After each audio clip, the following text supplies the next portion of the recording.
মা, মা তোমার সমস্যাটাকে আমাকে বলবা একটু। তোমাকে আমি বারবার বলছি যে আমি বাইরে গেলে, আমি কাজে থাকলে, আমি অফিসে থাকলে আমাকে ফোন করবে না, তারপরও কেন বারবার তুমি ফোন করো? তোমার প্রবলেমটাকে আমাকে বলো তো একটু। এক্সট্রা কেয়ারিংটা কেন দেখাও?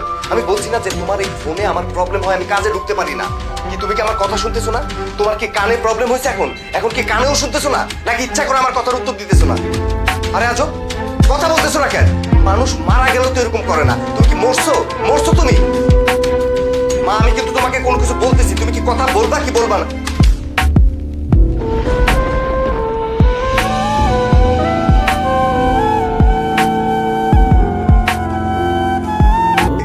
তোমার আমি বলছি না আমি বাইরে আসলে আমার ফোনটা দিও না, আমার ডিস্টার্বটা করো না। কেন ফোন দাও বারবার বলো তো আমারে?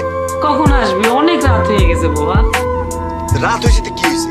আমি কি বাচ্চা পোলাপান যে আমি হারাই যাবো, রাত্রে আমার বাগে খাই ফেলবে? বারবার কেন ফোন দাও মা আমাকে বলো তো একটু। আরে বাবা, আমি তো এমন কিছু বলিনি। আমি তোকে কল দিছি, আজকে আমি তোর পছন্দের বিরিয়ানি রান্না করছি। তুই তো খুব পছন্দ করিস বাবা। তুই তাড়াতাড়ি বাসায় আয়, আমরা একসাথে দুজন মিলে খাবো বাবা। তো বিরিয়ানি রান্না করছো, আমি কি করবো? তোমার যদি মন চায় তুমি বিরিয়ানি পেট ভরে খেয়ে ঘুমাই পড়ো। আমার জন্য কেন ওয়েট করতেছো মা?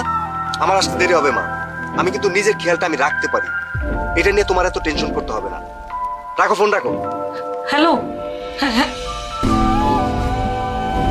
তাই খেতে দিই।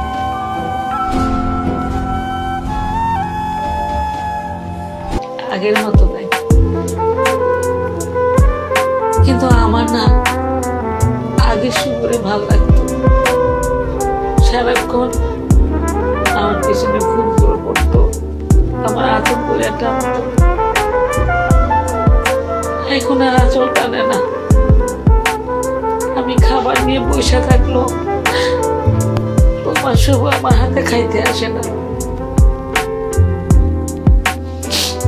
যন্ত্র মতো হয়ে গেছে, অনেক পরিবর্তন হয়েছে।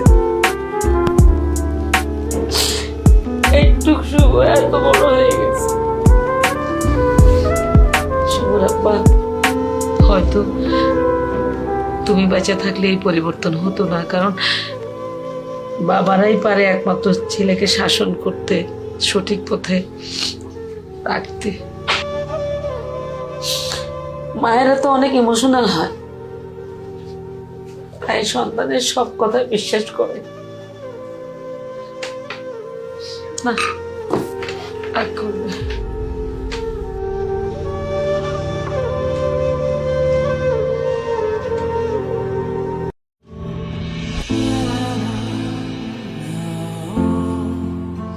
মা, মা, বাবা আসছস, এত দেরি করলি কেন? দেখ, আমি তোর জন্য তো পছন্দের বিরিয়ানি রান্না করছি। দেখ, আমি কিন্তু তোমাকে ফোনে কি বলছি? আমি বলছি না আমার আসতে দেরি হবে। তুমি আমার জন্য বিরিয়ানি রান্না করছো, আমি বিরিয়ানি খাবো কি খাবো না সেটা তো আমার ব্যাপার। আমার কাছে জিজ্ঞেস করে নিবা। জিজ্ঞেস করছো আমাকে কেন এগুলা করো মা? আমাকে একটু বলো তো। তোমাকে আমি বারবার বলছি আমি কোথাও গেলে আমাকে ফোন দিবা না, তুমি বারবার ফোন দাও, আমাকে ডিস্টার্ব করো। বাবার তুই তো পছন্দ করস, সেই জন্য রান্না করছি। তুই আসবি, দুজন গরম গরম খাবো, সেই জন্য তুমি একসাথে কেন খাবা? কারণ আমি তো তোমাকে বলছি যে আমার আসতে দেরি হবে, তারপরেও এটা কেন বলতেছো? আর তুমি না খেয়ে এখানে শুয়ে আছো কেন? তোমার কি রুম নাই? তোমার কি কাঁথা বালিশ নাই? তুমি কি ফকির? এই যে আবার শুরু করছো না, আবার শুরু করছো। হ্যাঁ করো, একদিন করো, করো, আমি দর্শক, আমি দেখতেছি। আমি কিন্তু বলছি তোমার যে কান্নাকাটি করবে না। কেন কান্নাকাটি করতেছো? আমি যখন বলি সেই কথাটা শুনতে পারো না? একটা মানুষের ন্যূনতম সেন্স থাকা উচিত যে একটা মানুষ ফোন দিলে যদি সেই ফোনটা কেটে দেয় তাহলে তাকে আর ফোন দিতে হয় না। তোমার এই সেন্সটাও নাই মা। কেন এটা করো আমাকে একটু বলবা প্লিজ?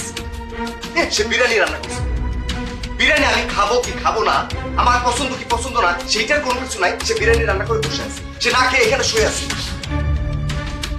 কান্নাকাটি করবে না আমি বলতেছি।